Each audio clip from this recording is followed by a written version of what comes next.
And obviously the terrible truth that the world has learned over the last few years of the coronavirus pandemic is that it may have begun in China, but it is the world that has paid the heaviest price for China's folly. And that's the reason why I want to bring Sneha in on this, because she's been deep diving on this story for many weeks and putting together reports that have been viewed by millions of people across the world. Sneha, how can this fresh crisis in China threaten us here in India?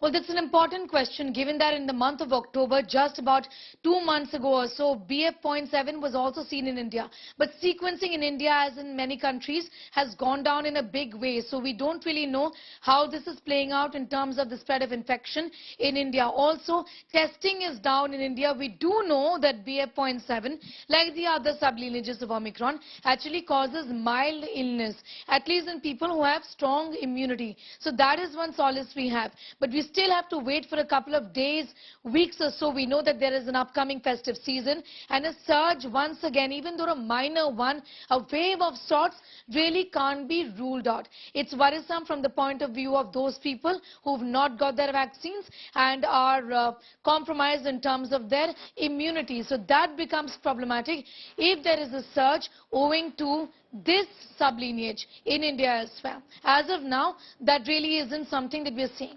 And you know, Sneha, most people here in India and across the world,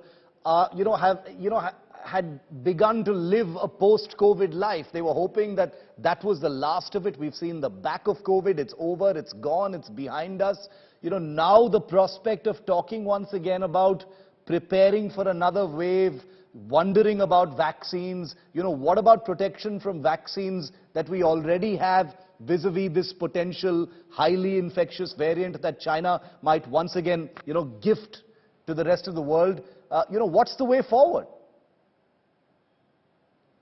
Well, that in fact has been a concern voiced by experts the world over about this particular variant of concern. The very fact that it is in fact escaping immunity provided by vaccines was a huge concern. We saw even in India as well about a year ago in the month of January, February this year, in fact early this year, that it actually led to the third wave of COVID infections in India, though it didn't kill as many people, but it was infecting. So the reproductive rate is fairly high of this particular variant of concern.